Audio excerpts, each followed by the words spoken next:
Let's move right on along to the Israel Hayom conference. Wow. Yeah, this was pretty mask off. It's amazing that they're still speaking this way, and it's a result of the fact that they've been able to speak this way for so long without anyone asking any questions and without getting any scrutiny.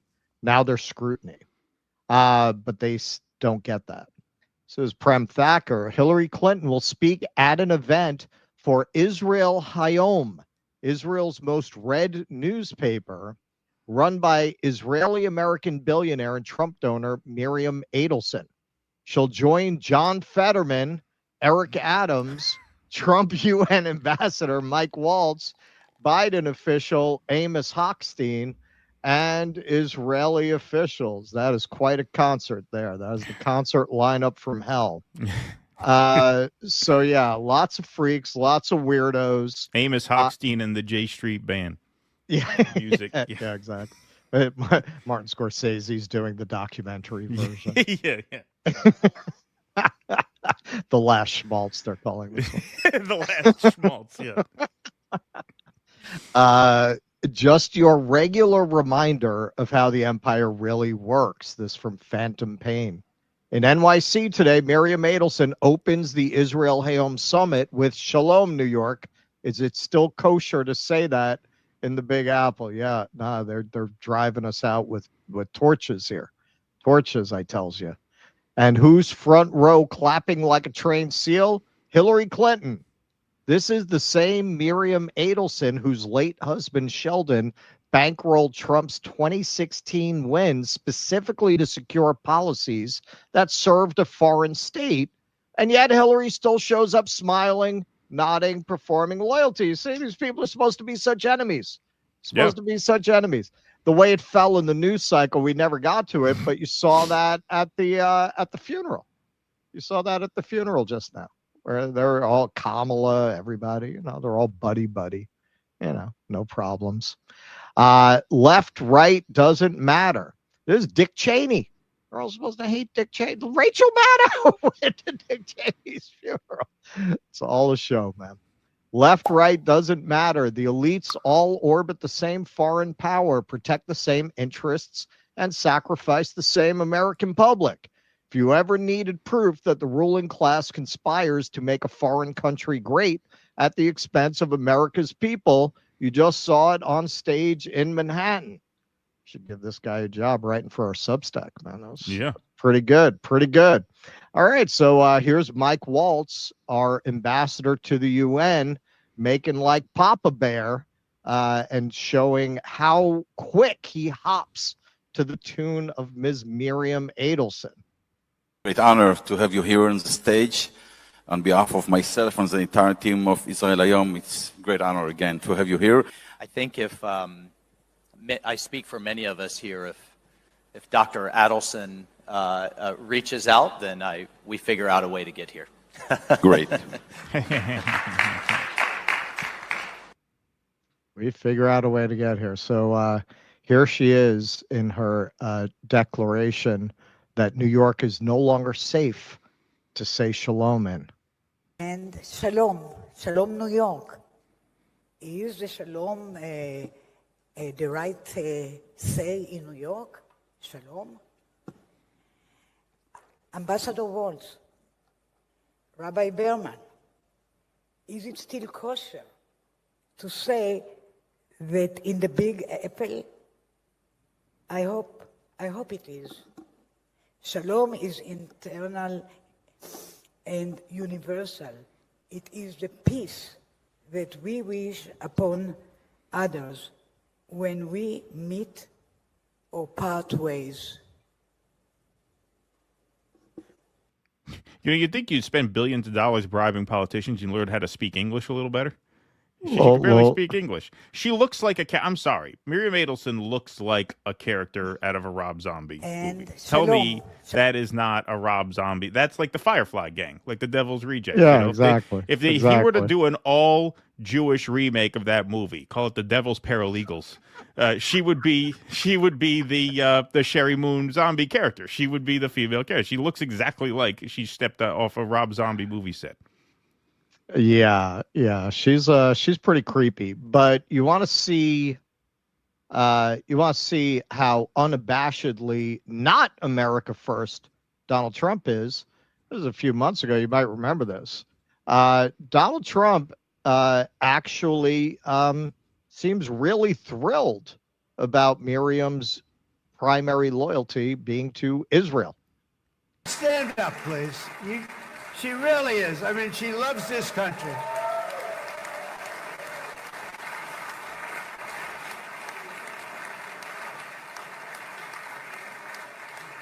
She loves this country. Her and her husband are so incredible. We miss him so dearly. But I actually asked her, I'm going to get her in trouble with this, but I actually asked her once, I said, so Miriam, I know you love Israel. What do you love more, the United States or Israel? She refused to answer. That might mean Israel, I must say. Embassy. Okay, so if you are still running around saying, shoot this in my veins, shoot this in my veins, I'm sorry. You have no excuse anymore. You're an idiot. You're an idiot. He has made it very, very, very clear what his priorities are. He needs Somalis, he needs immigrants, he needs things like this as scapegoats in service to creating a police state that is administered by Israel. By Israel. As we'll see, we're doing a piece on ICE later. ICE has just contracted all kinds of surveillance technology that's made in Israel, that is owned by Israelis and Israeli agents like Ehud Barak. They are creating a police state run by Israel for you. It is the furthest thing from America first you could possibly get. And I'm not saying, oh, well, the Democrats are great. Hillary Clinton was at this conference, man. No problem with Larry Ellison buying TikTok. Big problems, predictably, with TikTok showing people what's actually happening in Palestine. Okay, so this was one of the many stunning cases of these people just giving away the game.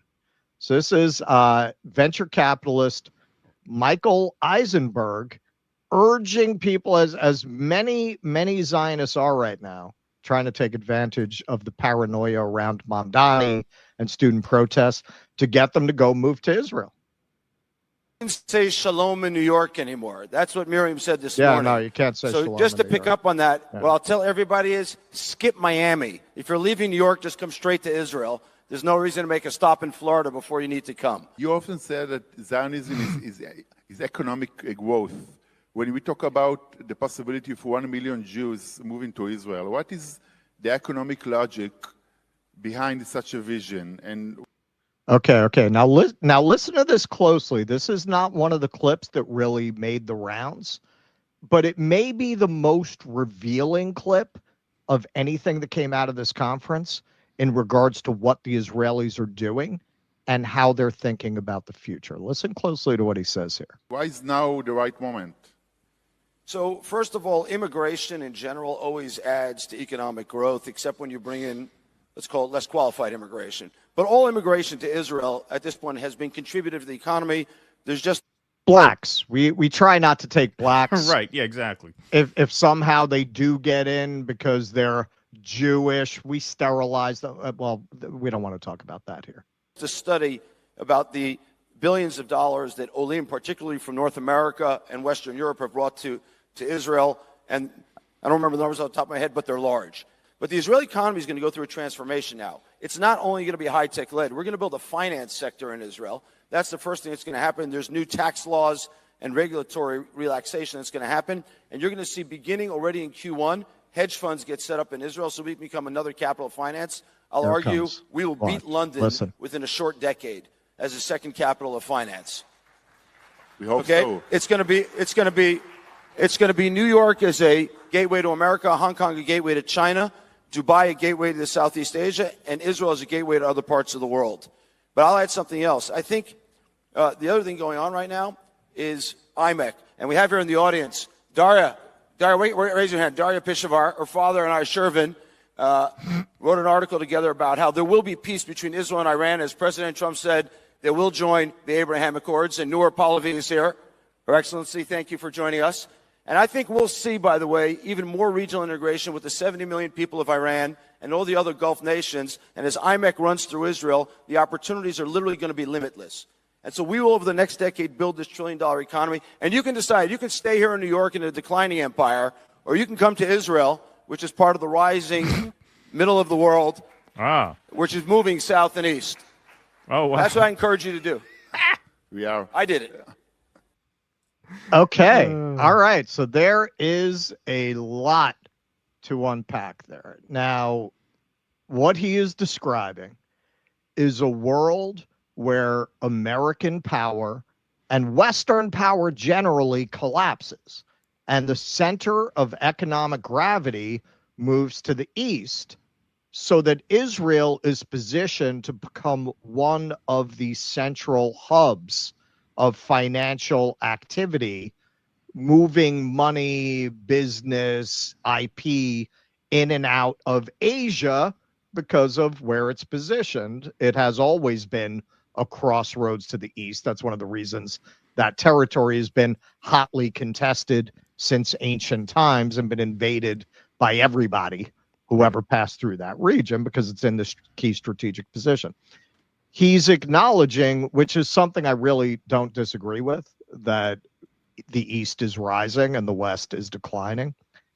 They have no loyalty at all to, forget about the Western project. Like, look at the way they glom on to these people like Batya Ungar-Sargon or Douglas Murray and blow smoke up their asses about the glories of Western civilization and how they're holding the line of the West. They don't give a fuck about the West. They don't care about the West. They are predicting, I don't think wrongly, that the center of gravity is going to shift to the east. And he's saying, hey, we're positioning ourselves to be a major player in that shift. Come to Israel now. Get in on the ground floor. Look at what we're building.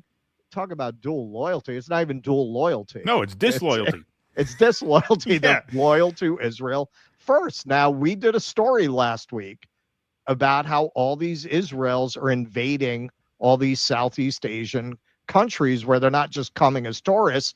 They're setting up these Chabad houses that are gated, where the local law enforcement are not allowed inside. And, when I heard this, it clicked for me. Like, why are they establishing themselves in these Southeast Asian countries like that? Because you don't just do that. You don't just get a bunch of buddies and virtually colonize these Southeast Asian countries. There's got to be some kind of guiding vision or principle behind that. Now it clicks. This is why they're setting up. They've got 6 Chabad houses around Thailand. They're starting to get pushback. Not just there, Sri Lanka. They've completely taken over areas in Sri Lanka, and it's becoming a problem, not to mention Cyprus. I noticed this because I'm staying in Luang Prabang in Laos. They got a Chabad house there. Why are they doing this? Just to go take a vacation? No, they're setting up colonies around Asia in order to execute the vision that he just described, where Israel will be central to being the gateway to finance in this region. It's also, if you didn't catch it, he mentions a member of the deposed Iranian royal family. So what is their vision? Like, even if you don't like the current administration in Iran, is their vision that they're going to put in a parliamentary democracy if you were to overthrow that? No, he's giving a nod to the royal family. They would be happy to install an aristocracy there because you can control an aristocracy.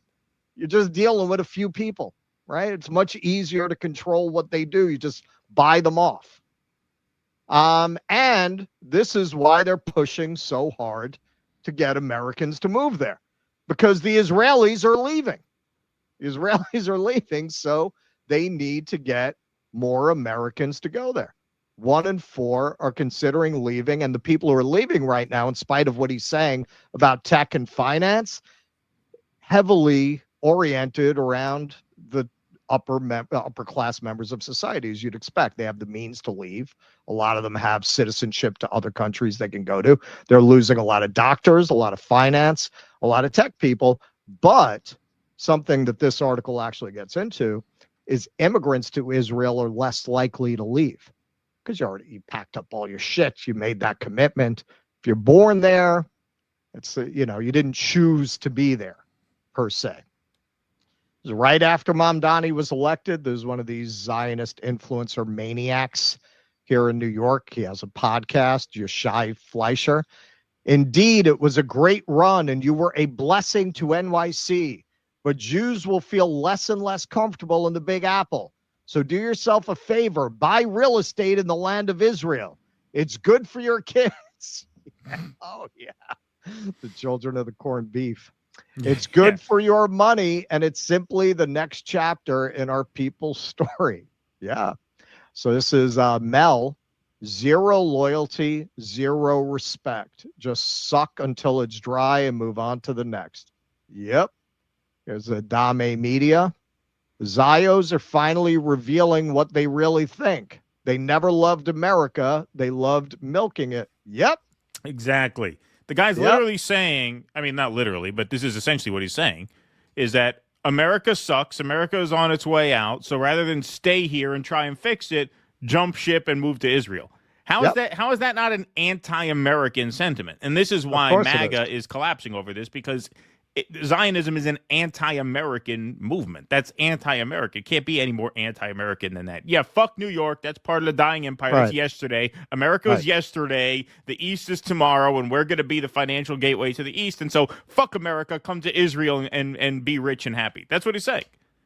And, let everyone here die of overdose. Let them take their fentanyl and their opioids. Fuck them. Who cares? It's a shithole. Yeah, you'll still have finance in New York for strip mining what's left of the American economy. Right. We'll go through that, but we're going to be the gateway to the new empires of the East. Right. And I mean, this is my hypothesis, but as soon as I heard that, all this in Southeast Asia clicked for me.